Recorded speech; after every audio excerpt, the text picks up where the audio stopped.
Welcome, everyone, to the Institute of Interpersonal Hypnotherapy. My name is Matthew Brownstein. I'm the lead instructor.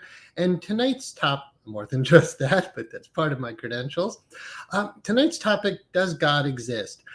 This is a huge topic, right? I have a PowerPoint. I'm going to use it so that we can systematically go through this because this is the most important question you can ask. And our team asked me to talk about this, publicly. And I said, actually, I'm like, who am I to talk about this? Who are you to talk about this, right? Like, who are you? Well, who's asking this question? It's such an important question. And Corey, our head of marketing, he said, you're a person with thoughts. So that makes you qualified to talk about it, right? But like, seriously, this is a really important topic. Let's talk about why it's so hard to start. So I'll tell you a little bit of my background with this, and then we'll go through the slides systematically and talk to you about who I believe I'm talking to by giving this talk. So for me, this whole thing started as a boy. I had a friend, a cousin, who believed in ghosts, and we were at his house, and we said, maybe we could bring the ghost from your house to my house. And so we made that experiment, and he slept over that night, and there was a clock that never, ever worked. And I said, maybe we can get your ghost to make the clock work. And like at 3:10 a.m., the clock turns on. It was a clock radio. It turns on and starts working. And, for my little 8-year-old mind, 9-year-old mind, I was like, maybe there's something more going on. Then around the ages of 10 to 12, I could see ghosts in my bedroom at night. It scared the bejesus out of me, but they were absolutely what I might now call etheric or astral beings in the room. Okay, so I know I'm seeing things that are not physical. It was so scary, I closed the ability temporarily because I just didn't want to see other things, people in the room at night. What really got me was I saw my mother's astral form in the room as well, but my mother is still alive to this day. So it was like, well, how is her astral form in the bedroom? Years later, I tell my sister that I used to see ghosts and whatnot, and she said, and I told her about seeing our mother, and she said, oh, I saw her too once. I'm like not in her body, right? And she was like, yeah. I'm like, what was she wearing? And she said, the blue nightgown she always wore. And I said, what house were we living in? And, she described, I'm like, we saw the same thing. Okay, so, you get those kind of experiences. And I'm sure a lot of you have had those kind of experiences, something that made you say, maybe there's more, right? But then at 19 years old, I'm lying in bed after having sex with my girlfriend, just to be candid about this experience. And for no apparent reason at all that I understood, the whole room became nothing but light and love and peace and joy and inherent wisdom. And I just said, oh, that's God. Like whatever that was, I believe I had experienced the divine. That experience went away and it caused me to seek it for the rest of my life. I dedicated my whole life to that because it was so significant. While I was in college as a religion major, trying to figure out what this is all about, what had happened to me, and what is this mystery called God, I came across a religion called Jainism, and they talked about something called Samyak Darshan, which means the soul's first glimpse of itself. I had an experience, smaller experiences, but I had experienced what I felt was God. I was determined to tap into it more and more and to dedicate my life to helping others to do so because it was valuable. Not because I was afraid of not going to heaven or hell or because I had religious convictions. I was brought up without religion, but I had experienced something. So we're not talking tonight about does Jesus exist? This is deeper than any one religion. This is asking the question, right? Beyond religion, beyond myths and mythologies, is there this reality? So hold the thought, because some of you, I'm preaching to the choir, right? But this talk is dedicated, after reflecting on who am I speaking to tonight, it's dedicated, I have a slide for this, but let me say in advance, it's dedicated to seekers. Those who already think they have the answer to this, well, great, right? Everybody thinks they have the answer to this. You either believe or don't believe, but we're going to go much deeper than that tonight. With that primer to the topic, let's jump into the slides to keep us focused. These are the Monday night conscious community classes. I do them every Monday night. You can see the whole library at instituteofhypnotherapy.com or just check us out on YouTube. So every Monday night, just show up. They're free. We have upcoming a Course in Miracles workshop on August 27th from 8:30 to 6:30. This is, in our school, a Course in Miracles month. The Course in Miracles is theistic. So I've already given away that I acknowledge a reality that we could call God. But before we go much further, we're going to define our terms, right? I started as a philosophy major, then became a religion major. Philosophy taught me how to think. And if you're going to have a philosophical discussion about God, for instance, you need to know what you're talking about, right? What does that word mean? What I found is that there is something behind the meaning of that word, something behind just that word that is very valuable. And this book is one of the most profound ways to get to understand that reality. So if you're not familiar with the course, or if you are, this would be a wonderful one-day retreat we'll be doing together. Okay, let's go into the topic. So the class tonight, this might be a little small, but it'll keep me a bit bigger. Hopefully you can read it. It says 5 topics here. There are atheists who just don't believe in God. This talk is not for you guys, right? Anybody who's atheistic, who's determined that for them, God or spirit or any of this doesn't exist, okay. I actually am sorry for you because I think you're missing out on something extremely valuable in your own personal experience. But fine, this talk isn't for you. I'm not here to debate anybody. I was just asked to talk about this, and I am. Agnostics are people who don't believe in God, but they're willing to be open. The thing is, they're not necessarily seeking God. They just say, well, until science can basically prove something, if they find something, let me know. If not, I'm going to go on living my life.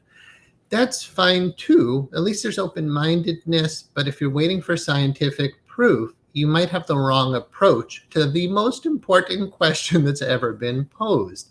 And again, something that a lot of people have found to be incredibly valuable that for various reasons we might just be closing our minds to, even though we say we're agnostic.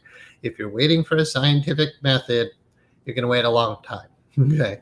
Now, seekers. This is for seekers. The class tonight is for those who are seeking.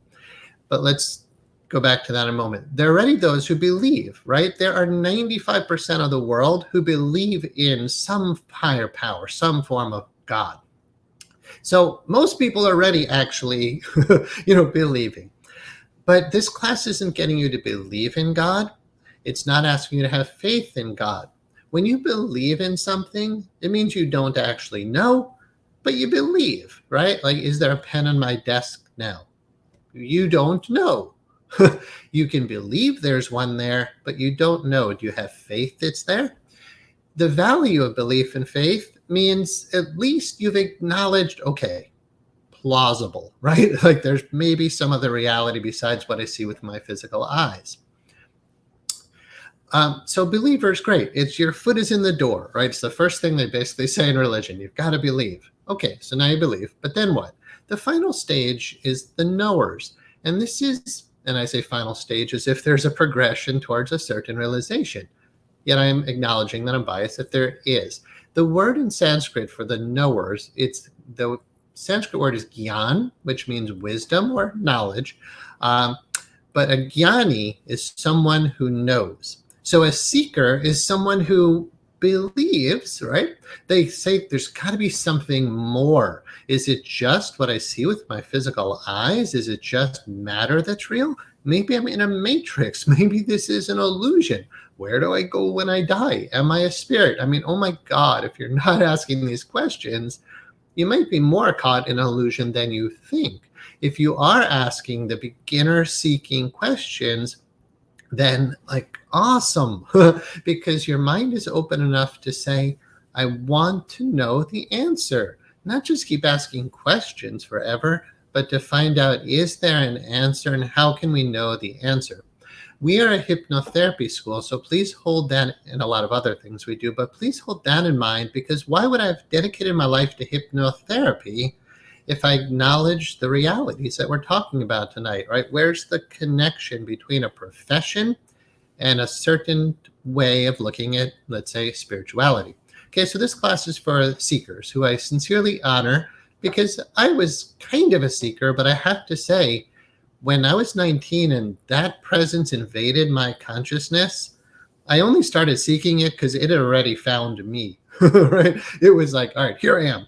And I was like, oh, great. Thanks for introducing yourself because you've made my life infinitely better. So again, I'm offering this class because it's valuable, not because I have a need to be right, because I'm trying to convert you so you don't go to hell. It's not that kind of class. It's saying there's a reality behind the word God, which is valuable. And if you say you just don't believe, oh my God, it's like me saying, hey, there's a lottery, but all you have to do is buy a ticket and you win. And you're like, I don't believe in that. I'm like, fine, but you're suffering a lot more than you think or than you need to be. All right, let's go to the next slide. Okay, so does God exist? Does Zen exist? What is Zen? What is God? Don't say that God doesn't exist or God does exist, because the problem is you have a definition of what God is. So if you just believe that God is, like in Vaishnavism, a branch of Hinduism, where God is seen as Krishna. Krishna is considered a blue man, essentially, simply stated, right? With a lot of respect to that tradition. So if I say, well, does God exist? Well, you're going to say, well, there's a blue man named Krishna. Does he exist? Well, does Jesus exist? I'm not having that discussion tonight because I am also a Zen practitioner, which comes from Buddhism. Buddhism is a non-theistic religion. It's not theistic. It doesn't mean it's atheistic. It's just not theistic. The Buddha was concerned with relieving suffering. He didn't really care if there was a God or not, but if God relieved suffering, he was interested, right? But he just wanted a way to relieve suffering. He started meditating a lot to find the answer. Eventually, long story short, 2,500 years story short, Zen Buddhism developed. So in Zen, what does that word mean? You can't define it, but that's kind of the point. Don't try to define God because your idea is wrong.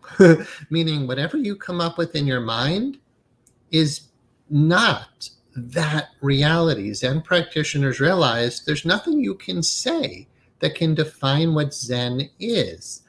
So what's another word, though, for this? And I'm going to give you a lot of synonyms tonight. Reality, right? What is reality? What is truth? When we practice Zen, we sit Zazen. We sit Zen meditation. We just sit. We get our mind so clear that there's no mind answering the question, what is Zen? Right? We let Zen answer the question.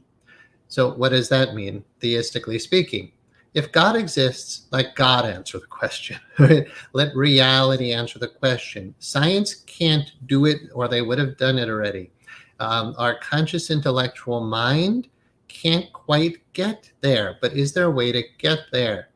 The radiant answer is yes, but you have to want to get there. So if you just believe, your life is maybe better off, but you're not experiencing something extremely valuable. So I just offer this slide to encourage you as we move forward to have beginner's mind. In Zen, we have don't know mind. What is Zen? I don't know. Who are you? I don't know. What is God? I don't know. It's the only way to actually get to know is to not know. It's a totally different way of getting to know something. So you have to let go of traditional ways of learning, because science and all these other great things we have, they don't quite get there. But there are ways to get these answers. Okay.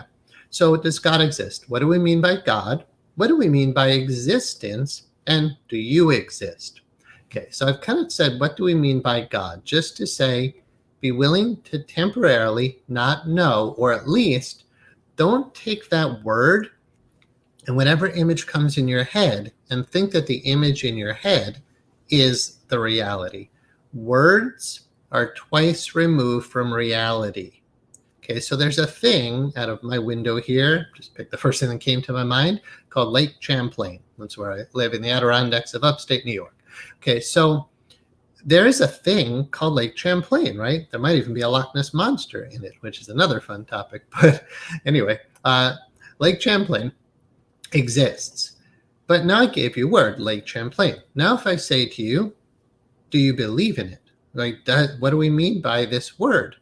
Well, the word is twice removed from the reality. When I said Lake Champlain, you may have got an image of a body of water in your head, right? God equals image in your head. Wrong.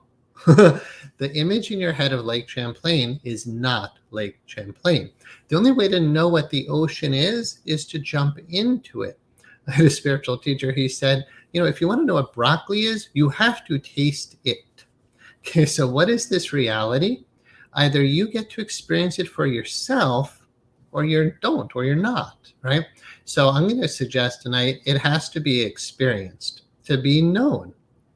There's not any other method to knowing something, right? If you truly want to know what that body of water is, jump into it and then oh, it exists, and oh, wow, it's wonderful, right? So why would I talk about this? Why would I give a free class on this?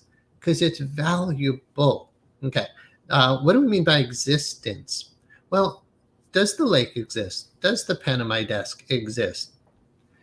What do we mean by existence? Hold the thought as we go to the final slide for tonight, where we're going to talk about changing, impermanent, temporary, and fleeting realities.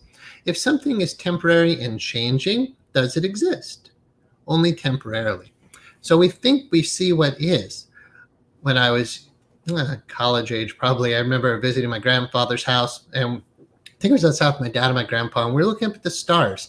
And I was saying to my grandpa, do you know what you're seeing doesn't actually exist? He's like, what do you mean? I can't grasp that. And I said, the light that's there took millions of years to get to us.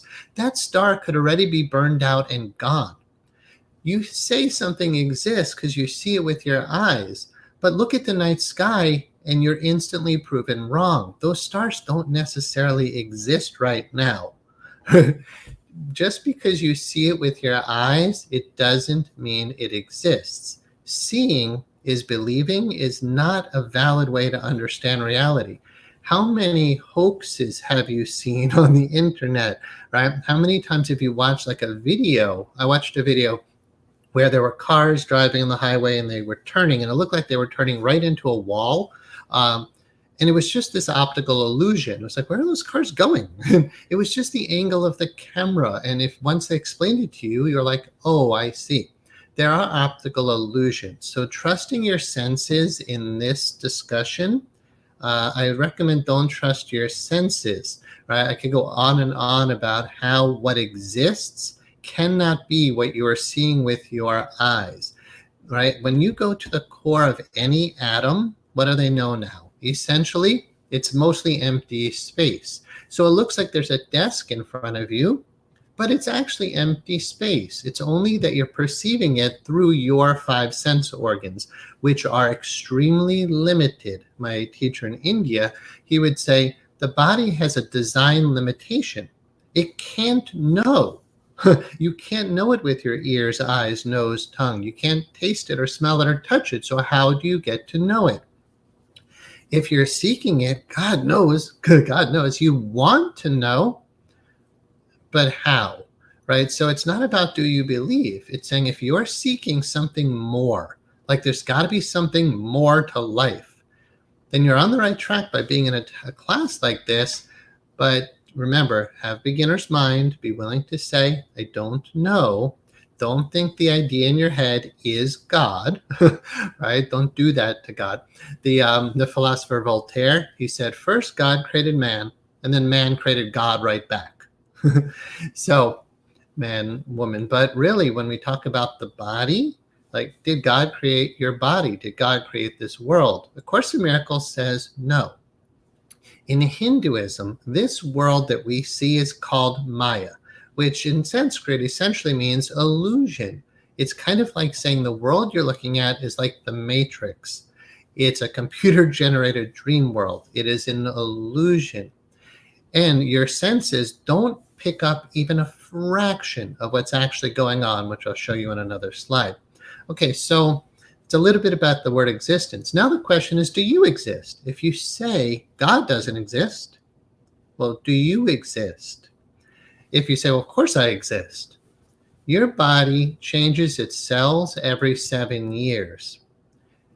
Your body is impermanent. There's no permanent self there. When Buddha was meditating deeply before his enlightenment, he looked at the form of his body in meditation. He found there's no individual self here. I'm not a body. This is just a bunch of parts.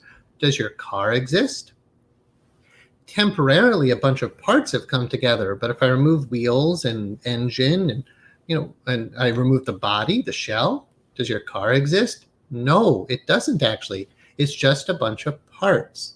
So your body is just a bunch of parts. The sensations in your body, there's no individual self there. The perceptions in your body, if you go through and look at the human being, if you think you exist because of a bunch of parts, I got news for you. Those parts are going back into the earth, right? So is there a you which is not this body? If you exist, and it's actually insane to think you don't exist, according to A Course in Miracles.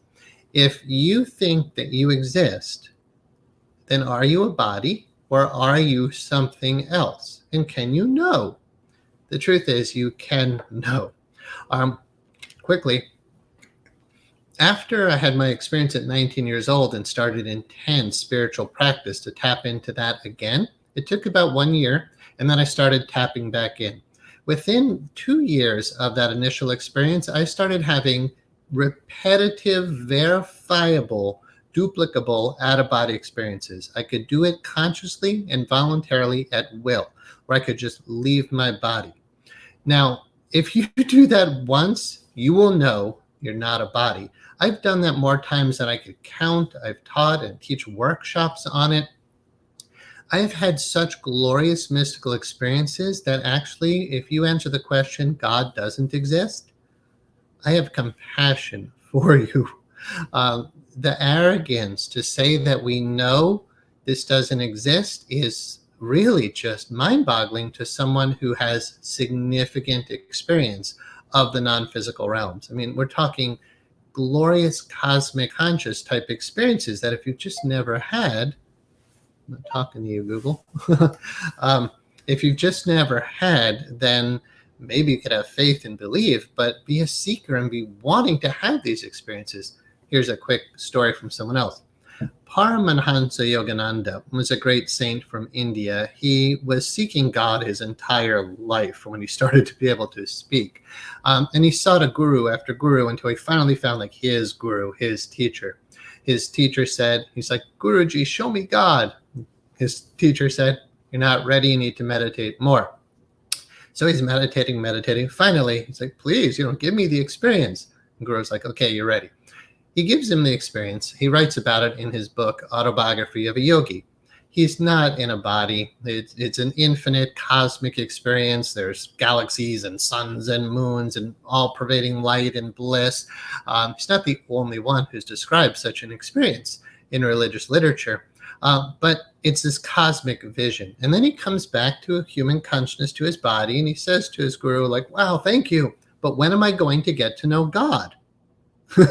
He has one of the greatest mystical experiences in religious history and literature. And he says, when am I going to get to know God? And his teacher said, I hope you didn't think that God would be some bearded man in some antiseptic, sterile corner of the universe. His guru said, God is the bliss and love, or the peace and love that you feel in meditation. Okay, so that's more of where we're going. God is the peace and love you feel in meditation. Now, that's why I say I'm sorry for you if you've denied the existence of that. I had a student recently in a Life Mastery workshop we just did, and he said he was brought up religious, so, he's not into any of that spiritual stuff. Spirituality and religion are not necessarily the same thing. And I said to him, that's fine. You're a student of mine. I respect wherever you're coming from. However, I'm just going to lovingly say to you, I experience daily peace, I'm not talking to you, Google. I experience daily peace. I didn't understand that. I know, because I'm not talking to you. Sorry, buddy. All right. So Google's listening. Okay. So I said to him, I experience daily, more than just bouts. It's like an ongoing peace, love, bliss, joy. I'm tapped into that all the time now. And I just said, you don't have to call it spirituality. He's like, I would just call that mental emotional health. I'm like, fine, but go there. But why are we so reluctant to use a word like spirituality? Anyway, there's a lot to talk about tonight, so let's move on through the slides. But does God exist? I'm going to say from experience, yes, and it's worth tapping into and finding out. I know, Google's, yeah. Anyway, all right. So here, let's take a moment and just remind us about how much of reality we actually see. Here is the electromagnetic spectrum. Visible light in the middle here, that's what you see. Okay, so your eyes can see the visible spectrum. Now, in a few hundred years ago, if we told you there are radio waves all around you, right, you would, no, I don't believe that because I've never seen it. But we have scientific instruments that say, okay, yes, they're radio waves, and there's microwaves, and there's infrared. When there's radiation in certain areas, it can seriously harm you. But we didn't have the instruments back then. So if you just said, well, I don't believe in that because it's never been proven. Well, there's a lot more going on that's what's been proven. But the electromagnetic spectrum that we are aware of, like everything science can measure, science acknowledges now is only about 5% of what's going on. We know there's 95% something else. We know that. They call it dark energy or dark matter. I'm not saying that's equivalent to God. I'm just saying you, with your senses, have a serious design limitation. And the scientific instruments now are amazing. If you haven't seen the James Webb images yet, 13.7 or whatever billion years, and we're looking back like 13 billion years, by the way, to stuff that doesn't exist anymore. Just because you saw it in a picture, its light took 13 billion years to get here. You're not seeing what's there anymore. So science is showing us an amazing view of the universe, right? And if that makes you feel like, hey, universe is God, awesome. A lot of people who don't like the word God just use the word universe. But honestly, atheists believe in the universe because the universe is the universe, and it's hard to deny that there's something going on. Okay, but all of the matter, all of the mass, all of the changing stuff, all of the dying stars and the birthing of stars, I'm not equating that actually with God. We'll see that in another slide. But I just want to remind everybody, you see the tiniest portion of what we know is actually going on. So imagine the James Webb images, if you've seen them, the whole universe. Remember, you're looking at billions of galaxies, right? Each with billions of stars.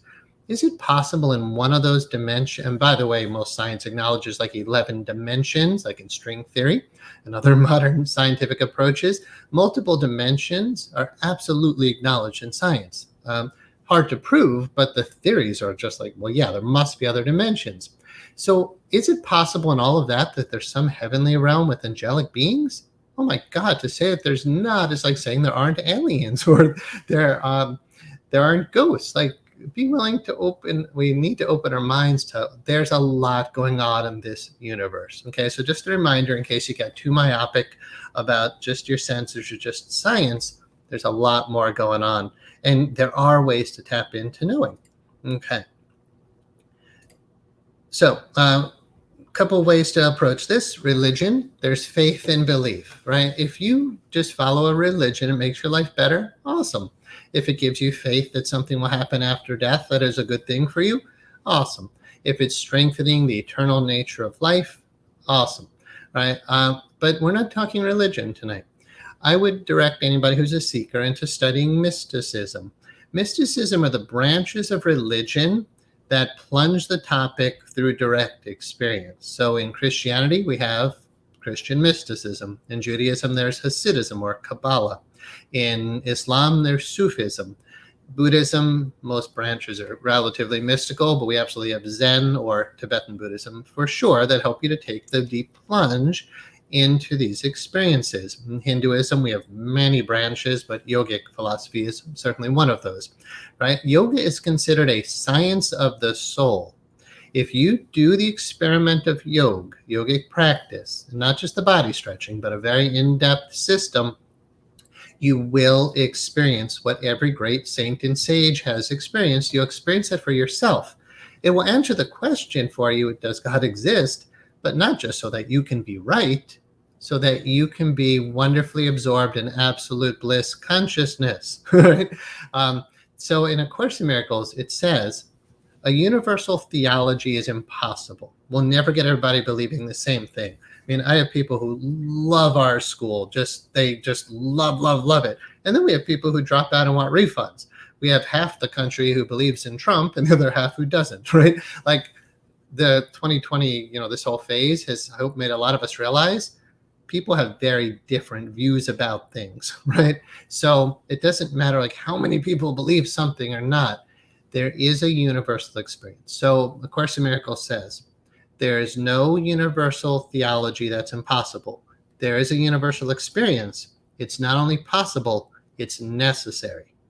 Because the universal experience that I'm talking about, that the great saints and sages have had, or live in, is love. And we'll get into that, I think, very soon.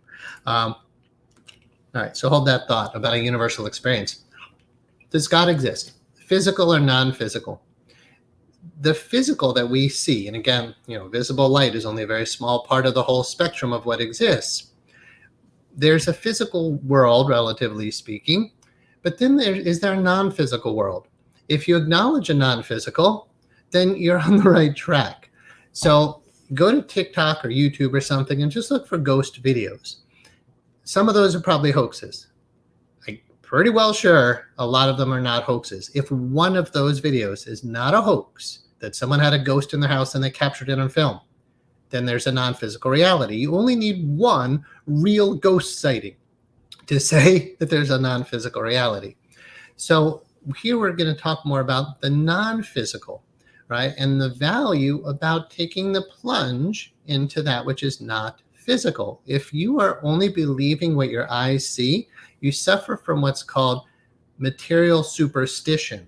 You're superstitious about the reality of matter, when both science and deep mysticism tell you it's an illusion. Your senses do not show you reality. Therefore, believing in the physical but not the non-physical is actually rather insane. If you do your studies, you will see there are non-physical realities, right? Even the dimension of time. Well, let's not go too into this science because then it might be pseudo-science. But just remember, the 3 dimensions that we perceive with our senses is not all there is. There are other dimensions, other realities. They're absolutely not physical. And again, one legitimate ghost sighting proves that. There's ample evidence that there are these unseen beings. I'm not saying ghosts are proof of God. I'm just saying open your mind to unseen realities. Again, I've left my body a lot, and I've done experiments where I've proven to myself that I've been out of my body in a non-local space. But then I'll talk to people when I'm out of my body sometimes and come back and ask them and they don't remember the experience. And I'm like, oh my God, you tell me you don't believe in non-physical? I was just talking to your astral body last night. So I'm telling you, I've been out of my body so many times, you'll never convince me that I'm only this body. There's just no way. Okay, and again, I think a lot of you know that, but just encouraging to go deeper. All right, so does God exist? Understanding level confusion. This is a Course in Miracles topic. And again, we're going to spend the whole month going into A Course in Miracles, which is kind of just a primer, because A Course in Miracles is theistic. It acknowledges God. Let me just say one thing about the Course before we go further. As far as proof of God, if you're going to have a lifetime as a human being, you need some structure, right? Some sense of how do you make decisions? What are your underlying philosophical principles? Where do the morals come from? Where do your ethics come from? Why would you choose forgiveness? A Course in Miracles is one of the, I'm going to actually say, and this is just a personal opinion, the most theologically consistent text I've ever read. Again, I'm a philosophy and religion major. We don't just come into that type of thinking with blind faith. My Christianity classes in college tore Christianity apart. The inconsistencies in the Bible were pointed out over and over again in my Christian studies. So not to put down any religion, but just to say A Course in Miracles doesn't have any errors. It doesn't ever contradict itself. It's not based on history of who begat who and the histories of these people. It's a practical guide to return you back to peace and love. But it is theistic. And I honestly just trust every word in that book now. The book is beyond what any human being could have written. It's just so, if you ask somebody, do you believe in God? I don't care what human minds tell me. Human minds are wrong all the time. But if you find a source of knowledge and wisdom which is remarkably consistent and beneficial and sane and good, and that's part of saying maybe the reality called God is there, right? Again, don't get caught up with the words or the images in your head with the word God. In the next slide, we'll go deeper into what do we mean by God here. All right, so level confusion. Basically, in the next slide, you'll be seeing two different levels.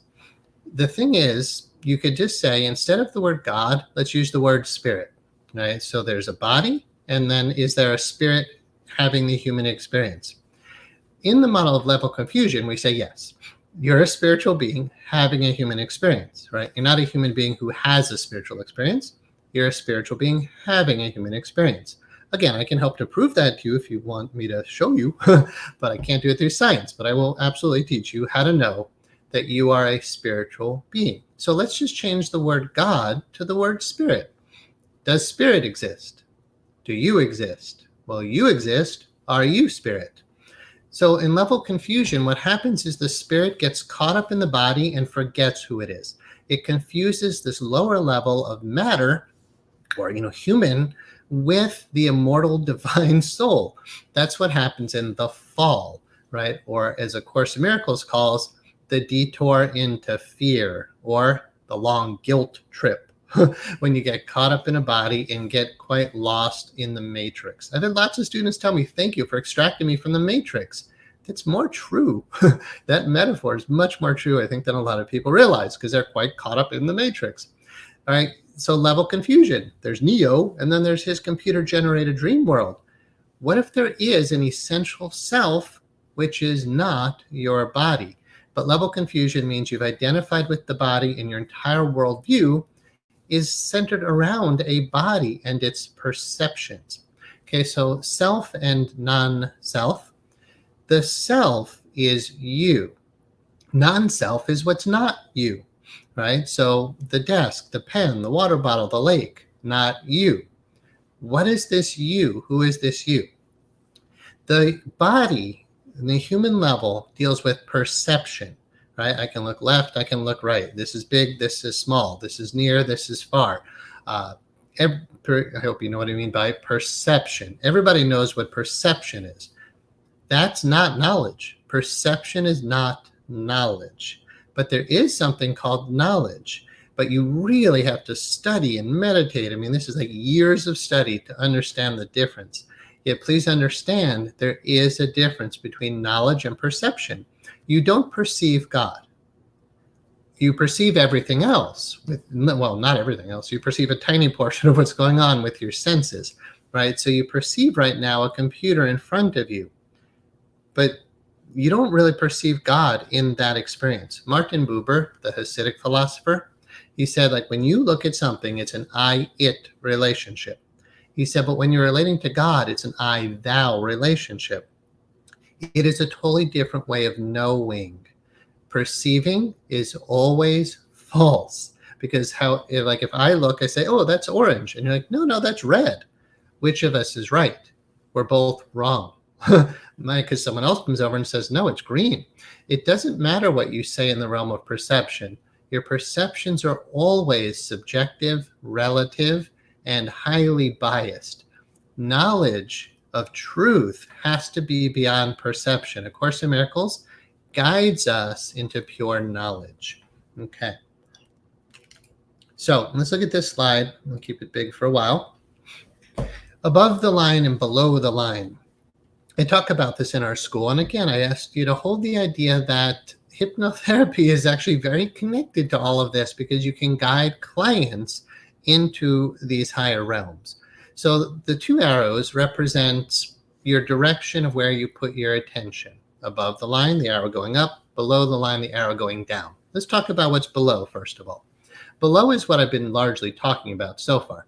Your body, right? Your body is below the line, meaning it's in the realm of time and space. It's in the realm of perception. It's in the realm of matter, right? Cells and biology. And, we're not saying it doesn't exist, but what else can we say about it?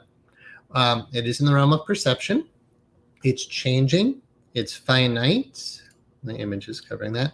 It's impermanent. And then the idea of valueless and fear is down there as well. But I'll keep that big for a while. So your body has its emotions, and even your conscious mind, the language you speak in your head, like the English in your head, it's below the line, right? So where is your attention most of the time? Below the line, right? You're connected to your body and you're looking out through your senses. You're just in your senses and looking out, just like any animal would do, right? But what are you aware of? You live in a fear-based world, right? Animals are terrified, right? Because you're afraid of your own survival, that your body, which you think is you, can die and get hurt and get sick. What the yogis and all these great teachings tell us is when you're below the line, you are suffering in illusion, delusion, and error. You're in the realm of pain and suffering. Right? That's the world we know, COVID and monkeypox and wars. Have you ever noticed you're not in the angelic realms? This realm is relatively hellish. Constant fear, constantly having to work, constantly suffering or afraid you could be suffering. There's tremendous ignorance in this world that we experience. It is temporary and fleeting, right? Everything you see isn't going to last. It's in the realm of matter. It's in the realm of limitations. It's in the realm of separation, right? You're here, I'm there. Everything seems separate here. And everything you're seeing is an object of your consciousness. Where do most people spend their time? Below the line. And honestly, if you're a seeker, humbly, where do you spend most of your time? How many hours a day do you take your attention away from the illusion? You're in a world of pain and suffering. There's tremendous sickness. Our government is filled with deceit. Or certainly it has been. Lots of others certainly are, right? There's corruption everywhere. So what's happening when you look out at the world you see? I hope you're dissatisfied with it. It is essentially, according to A Course in Miracles, valueless. And when you go into deep Course in Miracles practice and teaching, it helps you to start separating, sorting out what's valuable and what's valueless. In yogic philosophy, we use the term vivekyati, or discernment, discerning the real from the unreal, truth from illusion. However you learn to do that, you want to start saying, well, what's above the line and below the line? So let's talk about that mostly for the rest of the class, because what's valuable is not what's below the line. What's above the line? Let's exchange the word God for the word love. Does love exist? Well, of course love exists. Well, where is love? Is it only between you and another person? Well, if that person's not in the same room, can you think of them and feel love? Yes, right? Where is the love? It should be a huge aha moment, but it's so obvious. Oh, the love is inside of you, right? The love you feel is in your heart. So what is that? Is that just a biochemical reaction because you had a thought? No, love is much more than just biochemicals. Let's keep love above the line, but don't think above the line means up there, like in heaven after you die, right? What if love is right here now? You can tap into it with a thought. If the person you love walks in the room and your heart opens and you feel love, it was in you all along. Truth.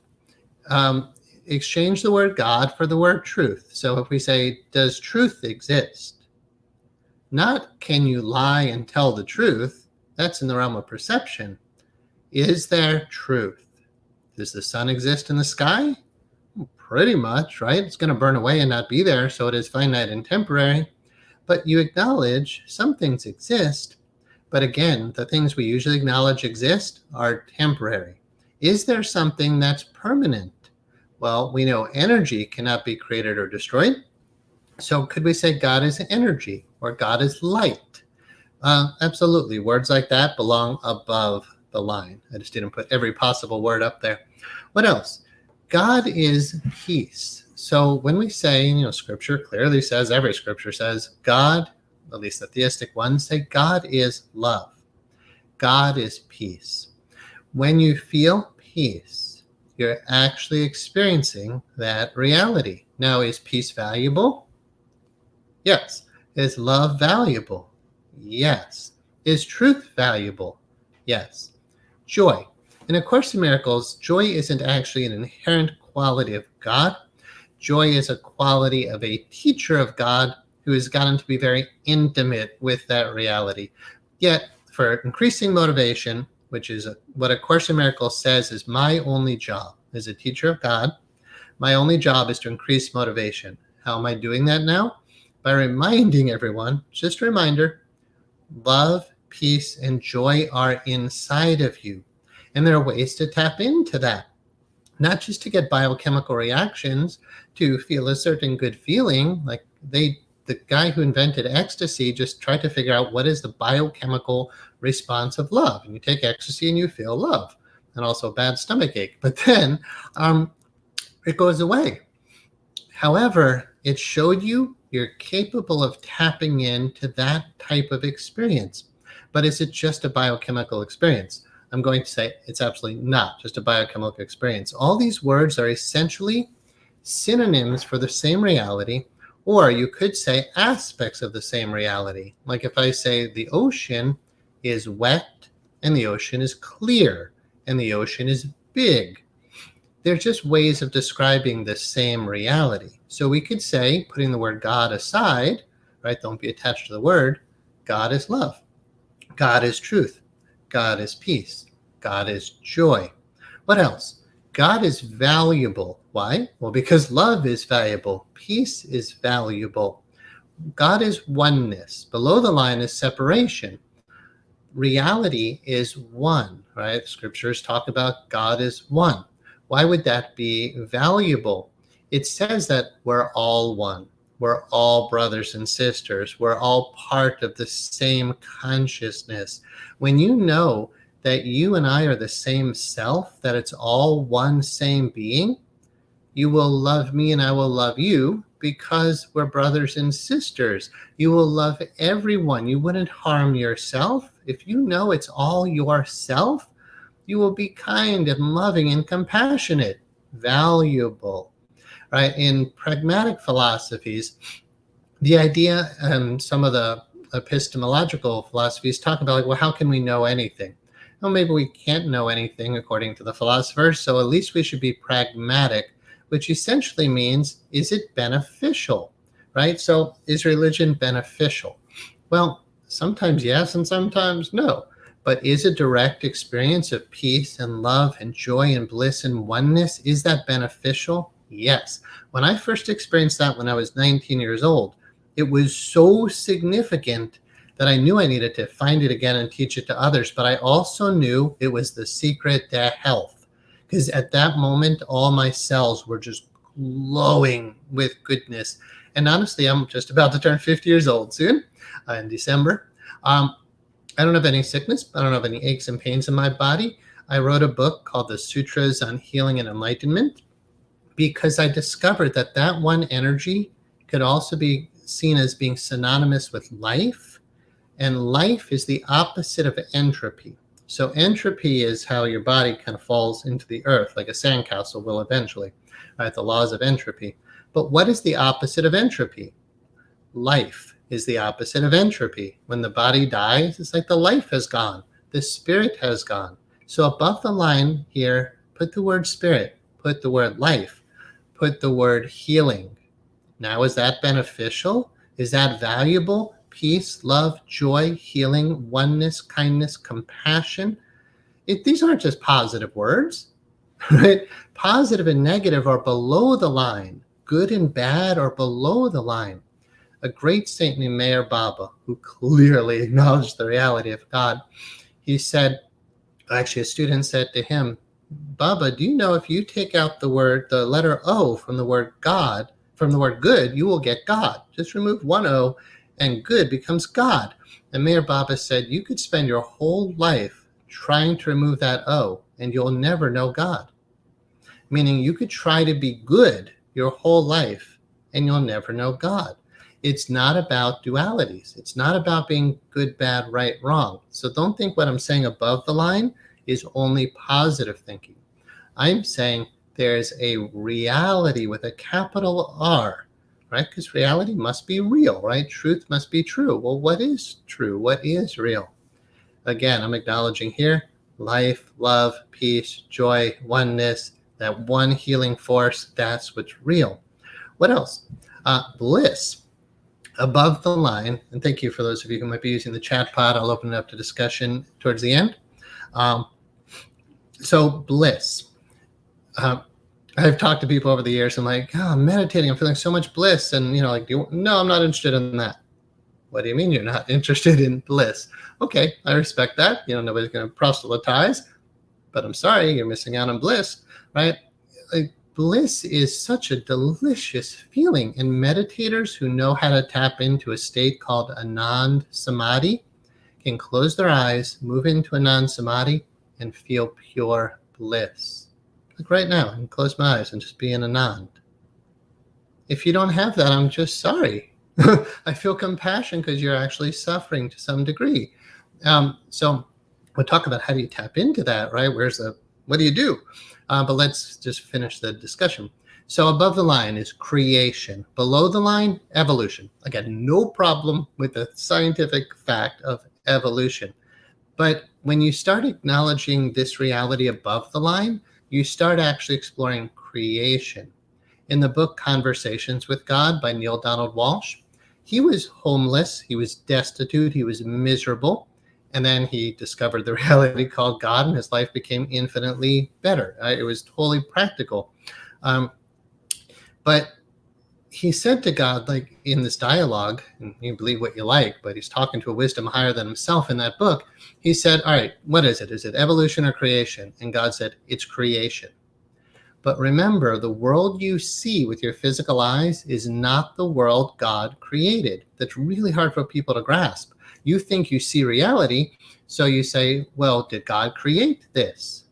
In science, the answer is no. And in deep mystical religion, the answer is no. What you are seeing is an illusion. Does God create? Yes. And what does Course in Miracles say about you? God created you. You're not your own creator. Let's say that's true, because it's either true or false. All right? A thought is true or false. So, is it true that you are your own creator? Did you create yourself? You're not your own creator. If you're a seeker, if you know someone created you, wouldn't you want to know that someone? Oh my God, I can't believe you could. How could somebody acknowledge there's a reality called God and acknowledge that being created you, but you don't know who created you?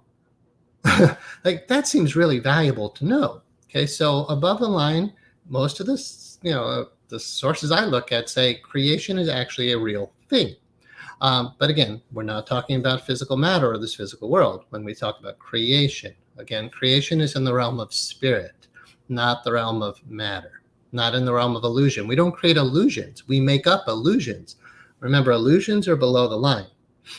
Reality, above the line. Creation is in the realm of above the line. We can talk about creation for hours. It's an extremely valuable topic. Eternal. Below the line, everything changes and is fleeting. Yet spirit, life, universal energy is immortal. It will always be there, right? No matter what's happening in your life, you can tap into an immortal, eternal beingness. You just have to know how to do it. Is that valuable? I would be terrified if I lived in a world like, you drop down to this world and you discover, wow, everything is going to die. That's crazy for you as spirit, because in spirit, everything is eternal. So, is there something eternal and immortal? I'm going to say yes, but if you haven't been experiencing that for yourself, you need to I encourage you to take the plunge, right? Find a way to get into this. And I'll talk about that before I wrap it up. Okay, so above the line again, I've acknowledged you could change the word God to the word spirit. What else? Omnipresent. There's other omni words about God, but I chose the word omnipresent, meaning everywhere. Take it in for a moment. Everywhere. So where do you have to go to find it? You can't actually go anywhere outside of yourself. You can't go to India or Jamaica or the Bahamas, like pick a million countries, right? Is nowhere you can go where you will find this. Where do you go? You have to go within, right? If love is within, you must find it in yourself. If God is bliss and spirit and life and love and joy, you find it in you. And what if you do? I guarantee you'll be happy. I guarantee you'll be healthier. I guarantee you'll feel more inspired to live an amazing life and being of service to others. Above the line is valuable. But where is that?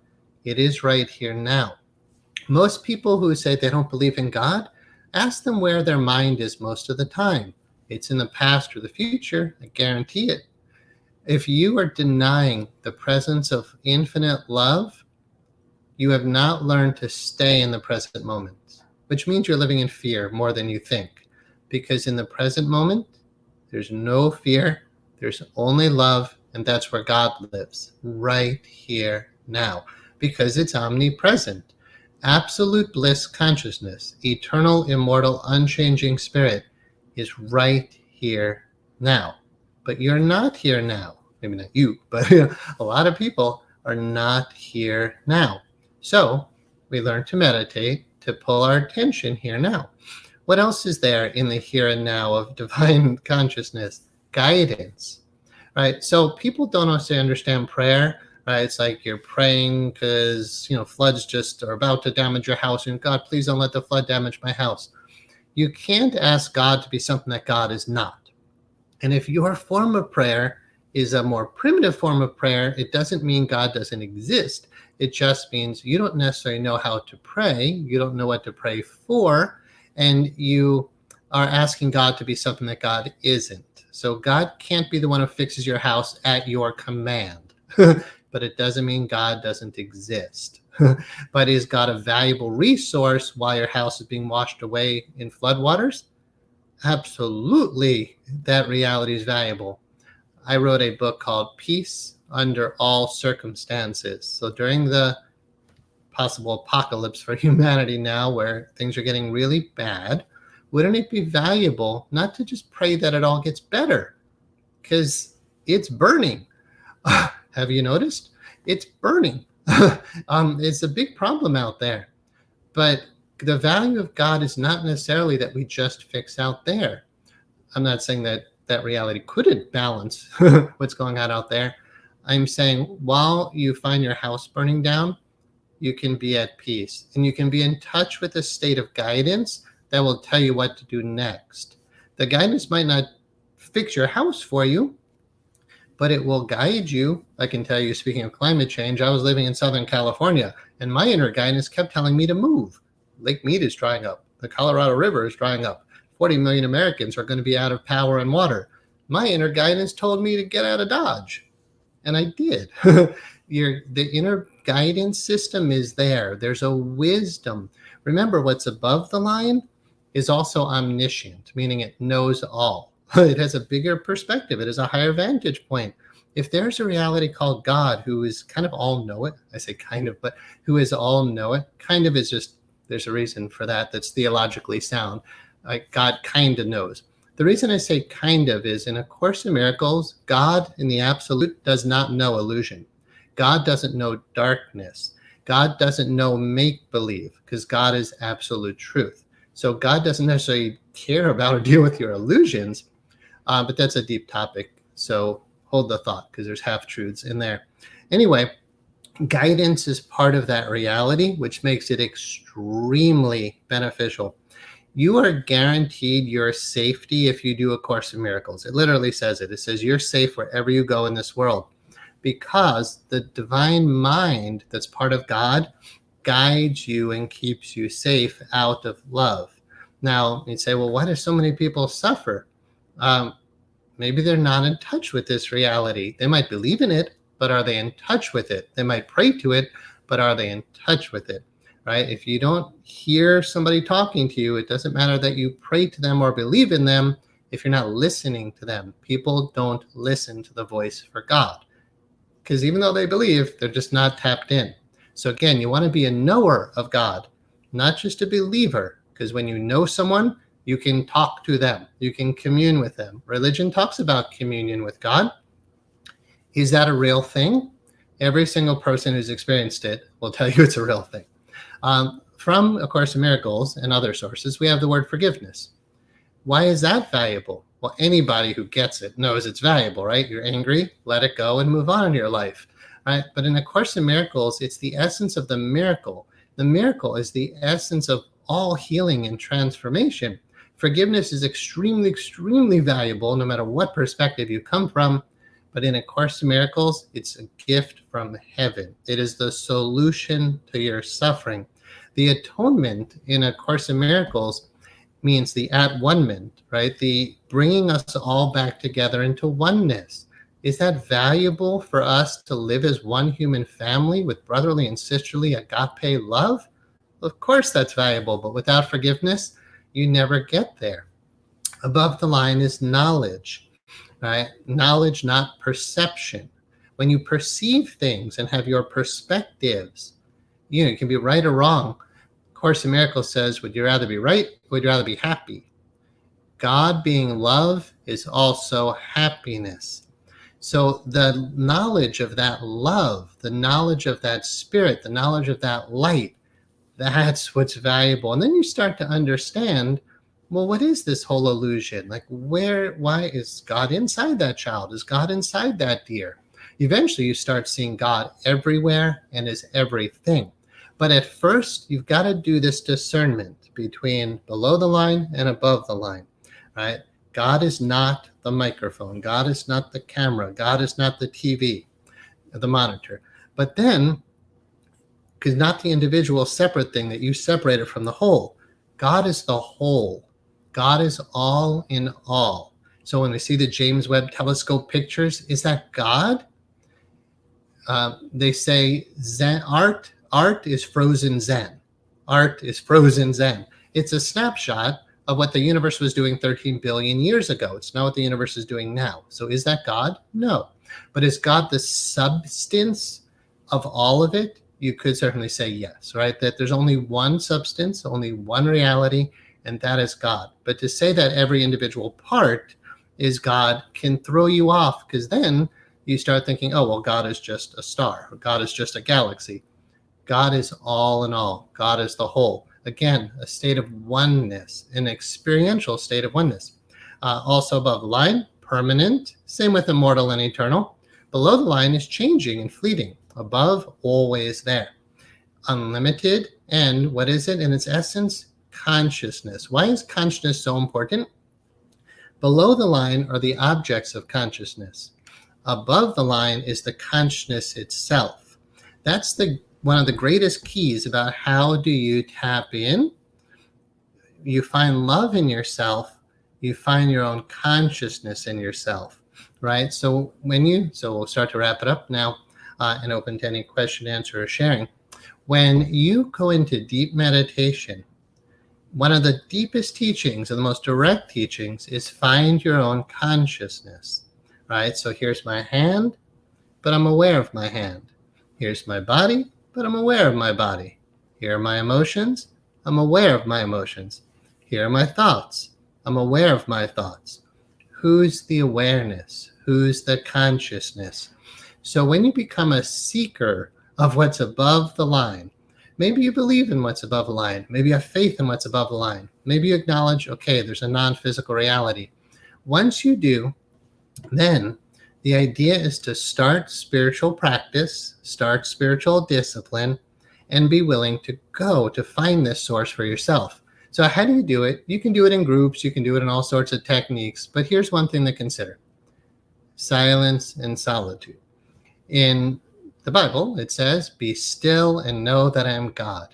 People are terrified to do that. Can you just sit still alone for like a month? Could you be in total isolation with no people for a long period of time? Right? We don't do that. We're so busy. Right? You get bored if you just sit still. You go nuts if you don't have friends and family around you. God is found within, but it's not like just close your eyes right now. It's months and years of meditative practice. You have to meditate sometimes for years before you start tapping into this.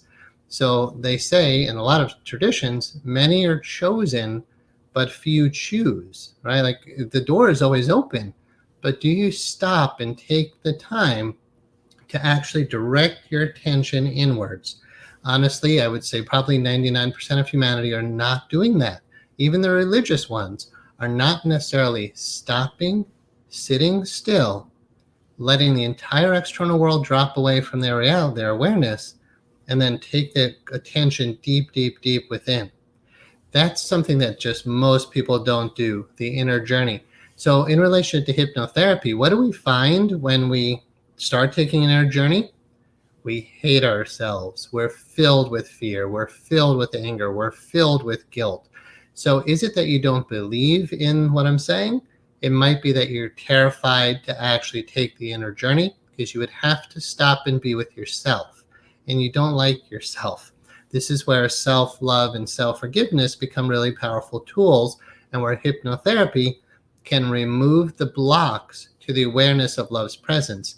I wouldn't expect anybody to spend months or years, in intense spiritual practice, possibly even alone, to find God. We have to be practical about it.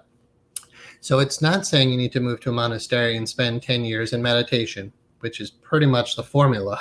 It usually takes about 10 years before complete enlightenment occurs for the full unfolding of spirituality. So how do we speed that up? And how do we do that practically for most modern humans? Honestly, hypnotherapy can get into your heart, clear the fear, clear the guilt, clear the anger, clear the grief, all those layers that humans hold of sadness and fear and grief and anger. That stuff is temporary, but it clouds your experience of that purest love. Hypnotherapy can absolutely clear the blocks to the awareness of love's presence, and that's what A Course in Miracles is. It starts by saying, this is a course on love. It's a required course, but we cannot teach you what love is. That is beyond what can be taught, right? God cannot be taught to you. However, we can remove the blocks to the awareness of love's presence, which is your natural inheritance. So hypnotherapy is a career that, if done with these higher principles, can not only liberate people from pain and suffering, from physical, mental, emotional distress, and financial and relationship distress. We can heal all that stuff with these miracles, with these ways of thinking, but we need a system to do it. And that's why basically I dedicate my life to these teachings, and then designed essentially interpersonal hypnotherapy as a powerful way that we can help ourselves and others to expedite the process when most people are just not going to spend hours a day in meditation. But those of you who are seekers, who are really serious about knowing what's above the line, I hope I've motivated you to meditate more, because if you don't go within, you go without. That's from Conversations with God. Okay. Thank you, Sarah's been chatting a lot. Would anybody like to ask any questions or share any of your perspectives? I appreciate the radio silence thus far. All right. So if you do want to engage me further, just reach out to the Institute. If you don't have my email address, if you put a comment below in the YouTube links, I'll do my best to be responding to those. So thank you, everybody, for listening. I'm not seeing anything in the chat pod, so we're going to wrap it up. Again, this entire month is a Course in Miracles month, every Monday night. And then on August 27th, we'll be having our next Course in Miracles workshop. All right, thank you, everybody. I appreciate you listening. I hope you spend some time in meditation. The Next Life Mastery course, thank you. Well, I don't know if I'll ever do it again live. What you can do is just go to our website, and find the CEU courses, and then it's available as recordings. It's going to take another day. We just did it over the weekend, so before all the materials are up there. It's only $99. I kept it really inexpensive so that anybody can get into it, even though it's worth far more than that. Yeah, and the feedback I got was incredible on it. So yeah, it's only $99. You can start anytime. And if you have questions, my email address is in that course towards the end. So you can just ask me questions directly, and I'll be happy to guide you as much as I can to take you through it. Awesome. Thank you, everybody. Have you started the Course of Miracles? I'm not sure what you mean by that, Maurice. Do you want to clarify?